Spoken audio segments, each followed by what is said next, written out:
पंचायत में तो मेरा नाम ही नहीं है, मर चुका है, मृत्यु घोषित हो गया है और मैं जिंदा हूँ, तो मेरे को कोई लाभ नहीं दे रहे हैं। कागज लेके कहीं भी जा रहे हूँ तो मेरे कागजात बता रहे हैं इसमें मृत्यु घोषित है, तुम्हारा कोई काम नहीं बनेगा। तो कौन ने मारा है, कौन ने कैसा करा है, मैं बहुत मजबूर हो गई हूँ। न हमारे पोसने पालने वाला कोई नहीं, हम अकेले। नमस्कार, निकलवाड़ी हलचल में आप सभी का स्वागत है। जैसा कि आप सब जानते हैं, देश इस समय अमृत महोत्सव मना रहा है। रोजाना संविधान में दिए गए अधिकारों पर चर्चा होती है, लोगों के संवैधानिक अधिकारों की बात हो रही है और हाल ही में G20 की जो समिट हुई उस पर भी भारत की संस्कृति और भारत के लोकतंत्र को बहुत ही बड़ा मानते हुए इसकी सभी ने तारीफ की। दुर्भाग्य देखिए, भारत में ही एक ऐसे गांव की आदिवासी महिला जो पिछले 4 वर्षों से अपने आप को जीवित सिद्ध करने में लगी हुई है और सफल नहीं हो पा रही। इसे दुर्भाग्य न कहें तो क्या कहें। मामला है मंडला जिले की मंडला जनपद की ग्राम पंचायत तिंदनी का, जहां एक महिला मालती बाई, जिसका किसी कारणवश, हालांकि आरोप ये लगाया जाता है कि वहां 50 रोजगार सहायक द्वारा उस महिला की समग्र आईडी में, परिवार की समग्र आईडी से उसका नाम अलग कर उसे मृतक के रूप में पंजीकृत कर दिया गया। लिहाजा समग्र आईडी से उसका नाम अलग हो गया। अब उसे मृत मानते हुए जो भी शासन की योजनाएं हैं उसका कोई भी लाभ उस महिला को नहीं मिल रहा है। यहाँ तक कि हाल ही में मुख्यमंत्री द्वारा जारी की गई लाडली बहना योजना का लाभ अन्य महिलाओं को तो मिल रहा है, लेकिन वह बेचारी कागजात लिए यहाँ वहाँ भटकती रहती है, लेकिन उसे लाभ नहीं। बस उसे तो ये सिद्ध करना है भी कि वह जीवित है। अब ऐसी विडंबना पे आप क्या कहेंगे। हमारे साथी जो हाल ही में तिंदनी पंचायत होकर आए हैं, उन्होंने वहाँ की स्थिति देखी है, महिला से बात की है। हम उनसे ही जानना चाहेंगे कि नहीं जी, आप गए वहाँ पर, क्या देखा वहाँ पर आपने?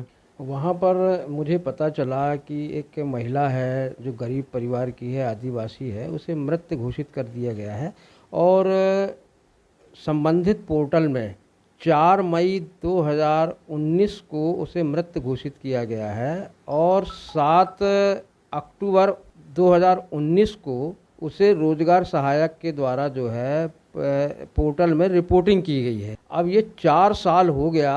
अब वो महिला बेचारी गरीब है।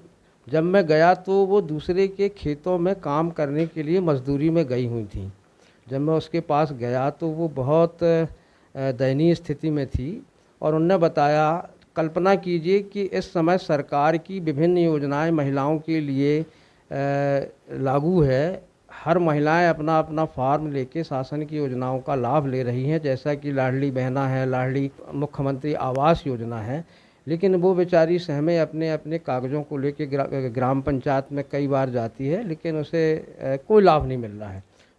महिला जो जिसके बारे में आपने बताया है कि मृत दिनांक बता रहे हैं, उसके बाद पोर्टल में उसको पंजीकृत कर दिया गया मृतक के रूप में, समग्र आईडी से उसका नाम हटा दिया गया। लेकिन ये किन दस्तावेजों के आधार पर हुआ है? जबकि हम सब जानते हैं कि यदि किसी को मृत्यु प्रमाण पत्र चाहिए तो उसके लिए विभिन्न दस्तावेज आपको जमा करने पड़ेंगे। जहां व्यक्ति की मृत्यु होती है उस पंचायत, उस नगर पालिका क्षेत्र से ही आपको प्रमाण पत्र मिल सकता है।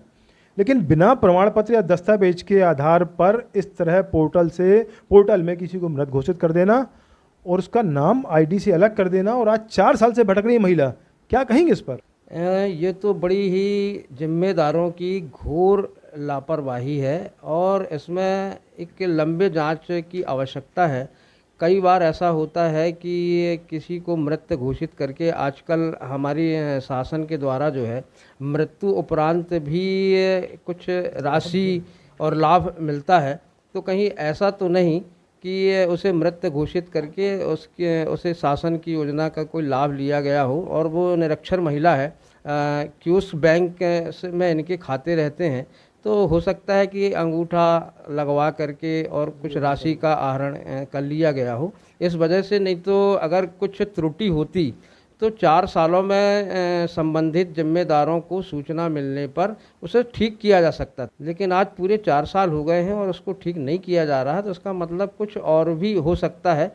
ये जांच का विषय है और वरिष्ठ अधिकारियों को इस पर जांच करनी चाहिए। आपने सरपंच से भी बात की है संबंधित पंचायत के, क्या कहना था उनका?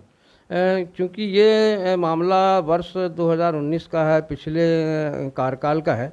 अभी वर्तमान में जो सरपंच हैं उनने ये बताया कि ये विषय मेरे संज्ञान में आया है और मैंने संबंधित रोजगार सहायक को, जो कि ये काम नाम जोड़ने का पोर्टल में समग्र आईडी में रोजगार सहायक का होता है, तो उसे मैंने कई बार कहा, सरपंच ने बताया, लेकिन वो कोई इंटरेस्ट इस विषय में लिए नहीं। जबकि सरपंच को चाहिए था कि अगर रोजगार सहायक नहीं सुन रहा है तो वो ऊपर जनपद स्तर या जिला स्तर के लोगों को सूचना देना चाहिए था। समग्र आईडी में जो आपने कहा कि पंजीयन होना या किसी की एंट्री करना, नाम काटना, इस तरह की शिकायतें पंचायत से लगातार मिलती रही है। रोजगार सहायक मनमाने किसी का नाम अलग कर देते हैं, किसी का नाम जोड़ देते हैं, किसी योजना, अन्य योजनाओं को संबंधित इस तरह की शिकायत मिलती है। तो क्या जनपद स्तर पर जो अधिकारी बैठे हैं उनको इसकी जानकारी नहीं लग पाती? जबकि डिजिटलीकरण के आज के युग में हर चीज़ जानकारी तो पोर्टल उनके पास भी होता होगा। यदि किसी का नाम कट रहा है तो किस आधार पर कट रहा है, जुड़ रहा है तो किस आधार पर जुड़ रहा है, तो क्या जनपद में बैठे अधिकारी इस ओर ध्यान नहीं देते? क्या है कि ग्राम पंचायत में मुख्य सचिव, सहायक सचिव और इसके ऊपर पीसीओ होते हैं, ब्लॉक समन्वयक अधिकारी, पंचायत इंस्पेक्टर होते हैं, सीओ होते हैं। ये सब समय समय पर ग्राम पंचायत में जाके मॉनिटरिंग करने जाते हैं, विभिन्न विषयों की बैठक लेने जाते हैं और इसके बाद भी अगर ये सब समस्याएं सामने आती है ग्राम पंचायतों में, तो कहीं ना कहीं ये तो वरिष्ठ अधिकारियों की भी लापरवाही है कि इस ओर वो ध्यान नहीं दे रहे हैं। आप समाज सेवा के क्षेत्र में भी हैं, लगातार पूरे ज़िले में आपने लोगों के हित के लिए काम किया है। क्या आप पर्सनली, मैं आपसे व्यक्तिगत अनुरोध करूंगा, क्या चाहेंगे इस महिला के जो परेशान 4 साल से परेशान है उसके सहायतार्थ आप उच्च अधिकारियों से बात करेंगे? उस महिला को इस वजह से लाभ नहीं मिल पा रहा है तो वो लाभ जो है इनसे वसूल के उस महिला को मिलना चाहिए, क्योंकि उसका हक है। आज 4 माह हो गए हैं, प्रदेश की अन्य महिलाओं को लाडली बहना की राशि उनके खाते में डाली जा रही है, अब इनके खाते में नहीं जा रहा है। तो ये सारी जो लाभ उनको मिलना चाहिए था, वो महिला जिस लाभ को लेने की पात्रता रखती है और इनकी वजह से वो लाभ नहीं मिला है, तो अधिकारियों को जांच करके इस विषय की और संबंधित दोषी व्यक्तियों से वो राशि पूर्ति उनको, उस महिला को दिलानी चाहिए, क्योंकि वो महिला गरीब महिला है। पंचायत से लेकर जिले तक एक अधिकारी कर्मचारियों की लंबी श्रृंखला है। एक जीवित महिला को मृत घोषित कर देना कहीं ना कहीं उसी तरह है जैसे किसी की हत्या कर दी गई हो। तो इस पूरे मामले में यदि कोई भी दोषी हैं, जो गुनाहगार हैं, तो क्या ऐसा नहीं लगता कि हत्या में जो प्रावधान है दंड के, उस तरह के दंड इनको ही मिलना चाहिए? अब बिल्कुल, अब चूंकि हत्या तो किसी ने किया नहीं है लेकिन हत्या बताया जा रहा है, तो है तो लगभग ये बात हुई और इसमें बिल्कुल निश्चित ही एक कठोर कोई व्यवस्था होनी चाहिए। एक तो आप ज़रा सा सोचिए, मृत्यु शब्द से ही अगर हमारे घर परिवार से अपन किसी का सुन लेते हैं एक्सीडेंट हो गया है या कोई ख़त्म हो गया है, तो उस घर में क्या बीतती है। अब वो जिंदा महिला है और उसी को अपन मृत बताए तो थोड़ा देर के लिए तो वो सोची होगी, या उसके घर परिवार के लोग उस समय क्या सोचे होंगे कि मृत घोषित कर दिए हैं। तो एक जो रोंगटे खड़े कर देने वाला विषय है और इस तरह की त्रुटियां होनी नहीं चाहिए। यदि पोर्टल में किसी धोखे से या किसी तकनीकी वजह से ऐसा हो जाता है तो समय रहते उसको शीघ्रता से ठीक कर लिया जाना चाहिए। सीधे सीधे माना जाए तो एक महिला आदिवासी के जो उसके अधिकार हैं, उसके अधिकारों का ये हनन है। इस पर पंचायत स्तर से लेकर जिला स्तर के अधिकारियों को, जनप्रतिनिधियों को भी और सरकार को ध्यान देना चाहिए। आपने हमसे बात की, आपका बहुत बहुत धन्यवाद। धन्यवाद आपका भी।